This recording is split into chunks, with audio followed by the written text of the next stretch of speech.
Today we're putting low budget filming to the test.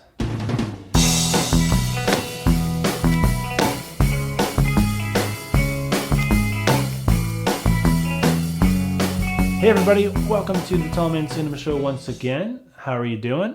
You'll notice things are looking a little different here. And the reason is I've been working on another project in which I needed a black background such as this.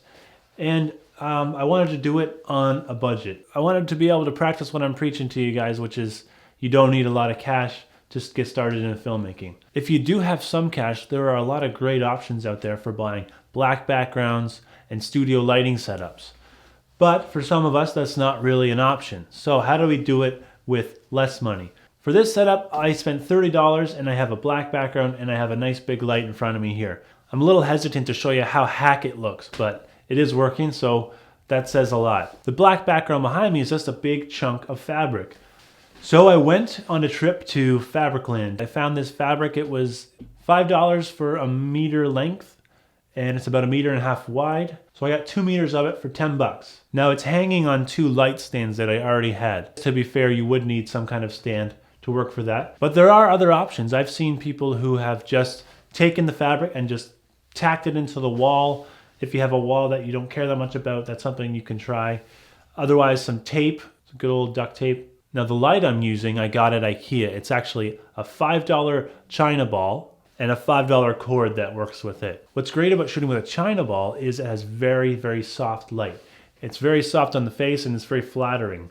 I also have that mounted on an existing light stand that I already had. So you will need some way to hang that light. One thing to consider, I am shooting on a 50mm lens, and it is just mostly my head and shoulders that are in the shot. If you were trying to achieve more of a body shot, you would need a much bigger fabric in the background. Also, if you were shooting on a wider lens, you would need a much bigger background as well, because you'll see much more of the background behind you with a wide lens. So that's it for today. I just wanted to do a quick practice what I preach sort of episode where I show you how I'm making it work with low budget stuff as well. Now before I go, I have one question for you guys, and that is, what are you interested in learning? What is it about filmmaking that excites you and that you have questions about? I'd really like to be able to answer what your questions are, not just what I think your questions are. I will do my best to address those, honestly. We have a few big projects on the go and I'm excited to share those with you soon, but for now I gotta be quiet about it because I don't have like a good solid idea of when they'll be ready to... It's too soon. Other than that, thank you so much. We'll be back again next week with another episode. If you want to stay posted, please subscribe, or you can follow us on Instagram or Facebook to figure out what we're up to and what we're doing here.